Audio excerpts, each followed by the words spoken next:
이 장발장 법이다라고 이제 얘기를 하는 거죠. 상습절도. 2014년에 이 법률에 대해서 위헌 여부를 가려달라는 요청이 있었고요. 헌법재판소에서 위헌 판결을 내려서 그 효력이 상실되게 됩니다. 그래서 이제 현재 이 특정 범죄 가중법 중에 이 해당 조항은요, 이 삭제가 되어 있어요. 그런데 이제 여기서 여러분들 중에서 좀 궁금해하실 게, 그러면 너무 반복해서 상습적으로 하는 경우에는 가중 처벌을 못 하는 건가요? 이제 못 하는 건가요? 그렇지는 않습니다.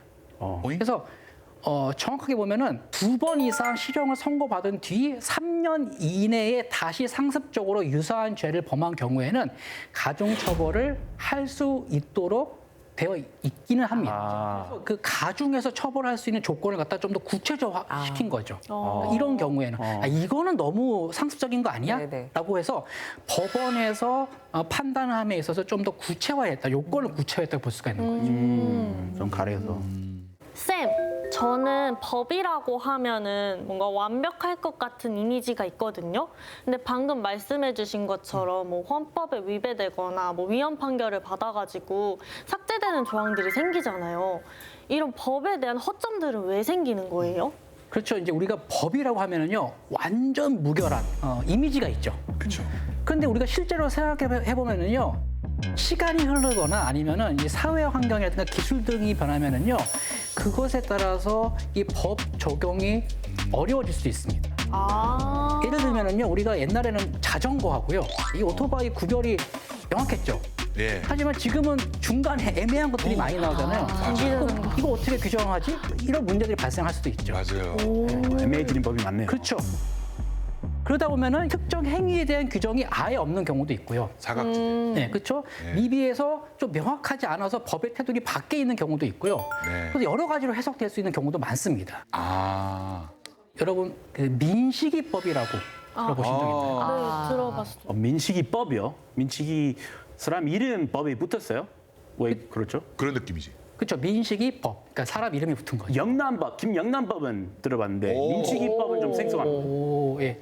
김영란 법원 안에. 어떤 사고라든가 그러니까 사회적으로 이슈가 되었던 범죄 피해자가 생길 때 다시는 그런 일이 있어서는 안 되겠다라고 하면서 그 피해자의 이름을 넣어서 만드는 법을 갖다가 우리가 네이밍법이라고 하는데, 민식이법도 그중에 아주 대표적인 사례죠.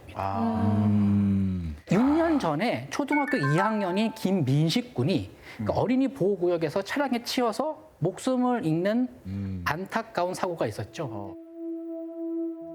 충남 아산의 한 어린이 보호구역에서 쿨존 내 횡단보도를 건너던 9살 어린이가 교통사고로 숨졌습니다.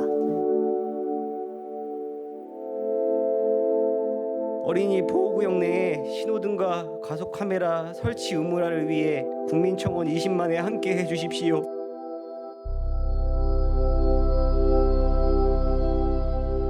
당시에 이제 국민과의 대화에서 대통령도 신속한 조치를 이제 취하겠다고 했고 민식이법이 만들어졌습니다. 법 제정 이후에 이제 전국의 초등학교 인근의 스쿨존이 대거 확대가 됐고요. 2020년에서 2022년 사이에 무인 단속 카메라 수도 4배가 늘었습니다. 그 당시에 다들 이제 안타까워하고 그때 부모님들이 앞장서서 맞아요. 또 다른 피해자가 나지 않게 법을 좀 만들어 달라 이런 얘기하고 그랬었죠. 예. 맞아요. 하지만 또 한편에서는 시행 초기에 논란도 적지 않았어요. 맞아요. 어린이 보호구역 내에서 어린이가 사망했을 때 받는 처벌이 있거든요. 네. 근데 이 법에 따르면은요, 무기 또는 3년 이상의 징역입니다. 기본이 3년부터 시작입니다. 일반 이제 교통사고 형량을 보면은요, 금고나 벌금형인데 비해서 상당히 이제 과중한 처벌이 아니냐라는 얘기가 있습니다. 보통은 뭔가 몇 년 이하 이런 식으로 하는데 이렇게 이상으로 하는 거는 굉장히 무겁게 처벌하는 거죠. 예, 그렇죠.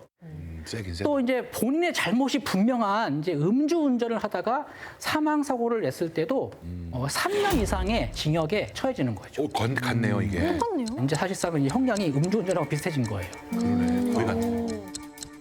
어린이 보호구역에서 교통안전 단속을 대폭 강화하는 내용의 이른바 민식이법이 오늘 시행됐습니다.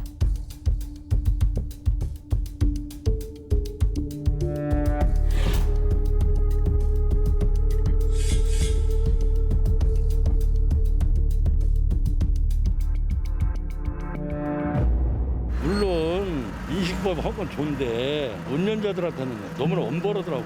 우리가 이렇게 아무 10km다 5km를 가도 느닷없이 이게 자기 때를 부딪힐 수도 있잖아요. 그럼 운전수가 다 뒤집어 쓰는 거 아니에요.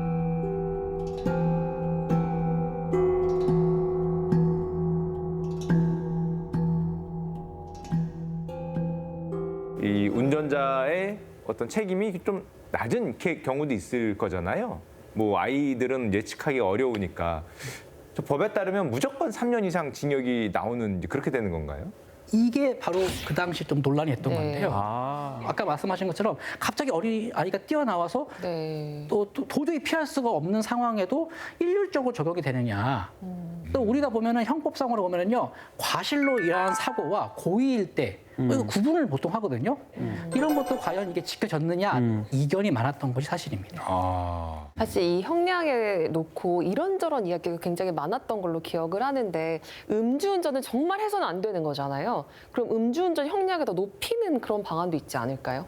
음주운전의 형량을 높이는 것도 방법이지만 우리가 지금 이야기하고 있는 거는 그 스쿨존에서 사고가 안 나는 게 목적이잖아요. 음주운전을 이렇게 형량을 높인다고 해서 이 아이들이 과연 그만큼 더 안전해지느냐 이것도 다른 문제입니다. 네. 어렵다. 그 스쿨존은요, 미국에도 스쿨존이라는 게 있는데 그거는 학교 주변에 제한 속도가 있어요. 그냥 아이들이 학교 다니는 그 반 수업 듣는 시간만 해당이 되고 뭐 늦은 밤에 아이들이 없는 그 시간에 이 풀려요. 해제돼요. 풀려요? 네. 그래서 좀 일반 속도로 갈 수 있는. 좀 유연하네요. 그러게요. 이게 효율적으로 좀 안 맞는 것 같은데 이런 게 좀 예상 안 됐나 싶기도 하네요. 맞습니다. 그러니까 우리가 민식이법뿐만이 아니고요. 이제 많은 소위 말하는 네이밍 법들이 가지고 있는 공통점이 있는데 뭐냐면은 이 사회적 공분을 토대로 해서 좀 긴급하게 제정이 된다는 겁니다. 공분 화가 나서. 그렇죠. 되는 화가 나서. 좀 더 시간이 필요하다는 말씀인가요? 그렇죠. 이제 급하게 법을 만들기 때문에 당연히 이제 문제가 발생하는 거죠. 그러니까 입법하고 사법을요, 우리 몸에 이제 비유를 하면은요, 네. 입법은 입, 이 사법은 위라고 이제 생각을 합니다. 충분한 사회적 합의를 거쳐서 이 꼭꼭 씹어 삼켜야 하는데 이 급하게 입법을 하게 되면은 결국 이 사법의 단계에서 체하고 탈이 날 수 있거든요. 배탈. 그래서 저는요 빠른 것도 중요하죠. 빠른 것도 그 시대가 변하면서 우리가 빨리빨리 대응한 것도 중요한데 또 정교한 것도 이제 중요하다고 생각을 해요. 제가 이 얘기를 좀 드리고 싶은데 네. 독일의 혈혈재상이라고 하는 비스마르크가 한 얘기가 있습니다. 무슨 얘기를 했냐면요. 소세지와 법은 어떻게 만들었는지 모르는 게 낫다. 라는 얘기를 했어요. 무슨 얘기인지 아시겠죠? 네. 소세지 어떻게 만듭니까? 우리 순대처럼 예. 이제 맛있죠. 너무 맛있어요. 저도 많이 좋아하는데. 맛은 있죠. 네, 근데 원래 소세지가 이제 잡고기 같은 거를 갖다가 다 내장에다가 넣어가지고 만들었잖아요. 네. 그러니까 이제 이것저것. 만드는 거를 보지 않는 게 낫다라는 얘기인 거예요. 또 그 정도예요? 네. 그때 법이 그만큼 문제가 많았다. 만드는데 이런 식의 이제 얘기를 하는 거죠. 그 정도.